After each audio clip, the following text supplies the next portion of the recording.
আসসালামু আলাইকুম রহমতুল্লাহ। বর্তমানে আমি দাঁড়ায় আছি এখন চাঁপাইনবাবগঞ্জ জেলার আমলাইন গ্রামে। গ্রামটা বরেন্দ্র গ্রাম।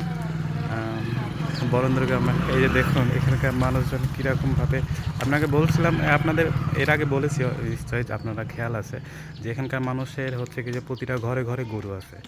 তো এই যে দেখুন কীরকম শিল্পকর্মগুলো হচ্ছে দেওয়ালে যুক্ত করেছে।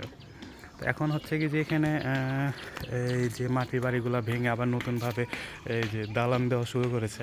কিন্তু মাটি বাড়ি অনেকে হচ্ছে ঐতিহ্য হিসেবে ধরে রাখছে যে হ্যাঁ আমাদের অঞ্চলের মাটির বাড়ি বা এরকমটা সেই পুরনো আমল থেকে চলে আসছে।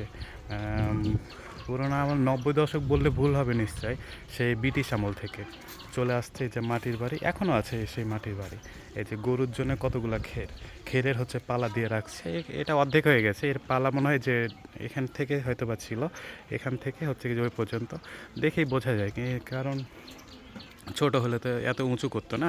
এখানে প্রায় হচ্ছে কি যে আপনার 20 থেকে 30 হাজার খড় ছিল, খড় দিয়ে হচ্ছে কি যে করছে, পালা করছে। এ হচ্ছে অবস্থা এখানকার।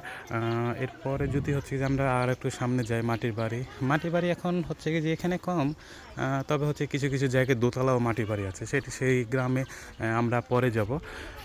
এই যে এখানে আর একটা বাড়ি, এই যে ধ্বংস অবস্থায় এখন দেখা যায় কিঞ্চিত পরিমাণে।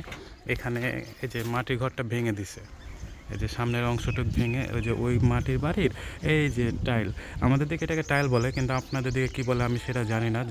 যদি আপনাদের দিকে কমন পড়ে তাহলে অবশ্যই কমেন্ট বক্সে জানাবেন কি বলে।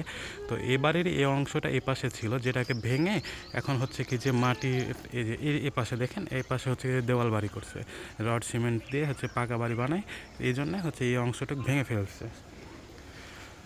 তো ভিডিওটা যদি ভালো লাগে তাহলে অবশ্যই লাইক, কমেন্ট এবং হচ্ছে কি যে শেয়ার করবেন সকলের মাঝে। এতক্ষণ সাথে থাকার জন্য ধন্যবাদ সকলকে।